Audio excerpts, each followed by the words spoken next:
ಕರೆಕ್ಟಾಗಿ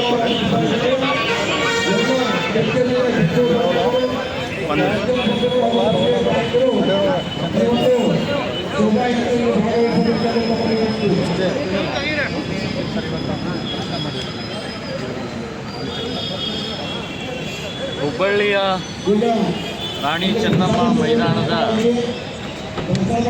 ಗಣಪತಿ 3ನೇ ವರ್ಷಕ್ಕೆ ಅತ್ಯಂತ ಯಶಸ್ವಿಯಾಗಿ ಇವತ್ತು ಪೂಜೆ ಆಶೀರ್ವಾದದ ಕಾರ್ಯಕ್ರಮ ನಡೀತಾ ಇದೆ.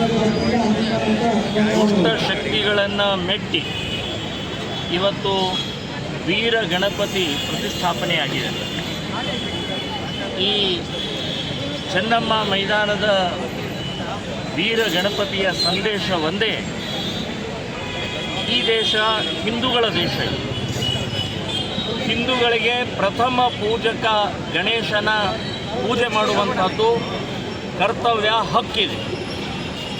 ಇದನ್ನು ಯಾವುದೇ ಸರ್ಕಾರ ಆಗಲಿ ಯಾರೇ ಆಗಲಿ ತಡೆಯುವಂಥದ್ದು, ಕಂಡೀಷನ್ ಹಾಕುವಂಥದ್ದು ಸರಿಯಲ್ಲ.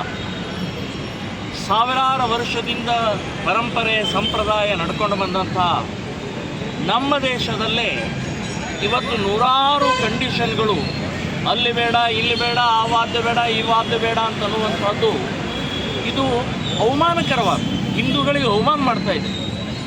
ಸೊ ನಾವು ಯಾವುದೇ ರೀತಿಯ ಗಲಾಟೆ ಗೊಂದಲ ಇಲ್ಲದೆ ನಮ್ಮ ಉತ್ಸವವನ್ನು ಆನಂದವಾಗಿ ಆಚರಣೆ ಮಾಡೋಕ್ಕೂ ಅವಕಾಶ ಇಲ್ಲ ಅಂತಂದರೆ, ಹಿಂದೂಸ್ತಾನದಲ್ಲಿ ಹಿಂದೂಗಳಿಗೆ ಹಬ್ಬ ಮಾಡೋಕ್ಕೆ ಅವಕಾಶ ಇಲ್ಲ ಅಂತಂದರೆ ಹೇಗಿದು?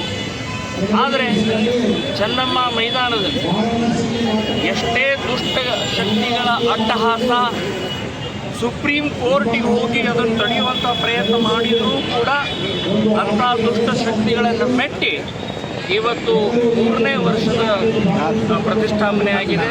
4ನೇ ವರ್ಷದ ಪ್ರತಿಷ್ಠಾಪನೆ ಆಗಿದೆ. ಅತ್ಯಂತ ಯಶಸ್ವಿಯಾಗಿದೆ.